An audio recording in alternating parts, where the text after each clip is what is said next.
Il y a des histoires qui dérangent et puis il y a celles qui refusent de mourir. Celle-ci en fait partie. Pendant des années, une silhouette a hanté les nuits d'une petite ville que je préfère ne pas nommer.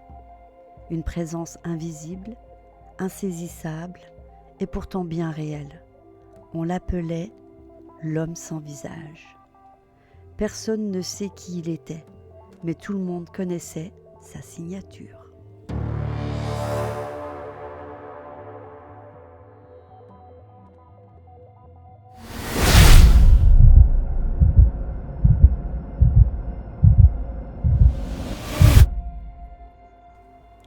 Tout a commencé par une disparition banale, une jeune femme, aucune trace d'effraction, aucun témoin, juste un silence, puis une deuxième, puis une troisième, à chaque fois le même schéma, des personnes ordinaires, sans lien apparent, happées dans la nuit comme si elles n'avaient jamais existé.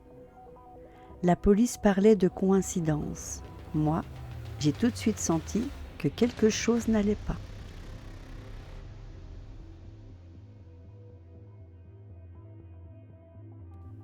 C'est lors de la 4e disparition que tout a basculé. Dans une ruelle, les enquêteurs ont trouvé un objet étrange, une vieille montre arrêtée, toujours à la même heure, 3h33. Un détail insignifiant pour certains, mais pour moi, c'est un message. À partir de ce moment, chaque scène liée au tueur comportait cette heure, gravée, écrite, suggérée, comme un rituel. Un esprit méthodique, presque trop. En étudiant le cas, un schéma a émergé. Ce tueur ne choisissait pas ses victimes au hasard. Il observait, longtemps, des semaines, peut-être des mois. Il connaissait leurs habitudes, leurs peurs, leurs failles, puis il frappait, sans bruit, sans lutte, sans témoin, comme s'il était déjà dans leur vie. Un soir, une victime a survécu. C'était la première. Elle a décrit un homme, ou plutôt une absence. Je ne me souviens pas de son visage, comme s'il n'en avait pas. Son regard était vide, sa mémoire trouée. Mais une chose reste claire, il était là, bien avant qu'elle ne s'en rende compte. La vérité dérangeante. Plus il avançait dans ses recherches, plus des idées glaçantes s'imposaient. Et si cet homme n'était pas inconnu ? Et s'il faisait partie du décor ?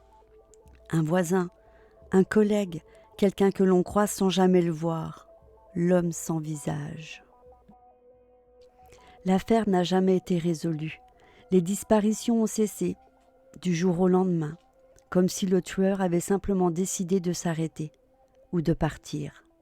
Mais certaines nuits, à 3h33, des témoins affirment encore ressentir une présence, un frisson, une impression d'être observé. Moi-même, en écrivant ces lignes, je ne peux m'empêcher de regarder derrière moi. On pense souvent que les monstres se cachent dans l'obscurité, mais parfois, ils marchent parmi nous, et le plus terrifiant, c'est qu'on ne les voit jamais venir.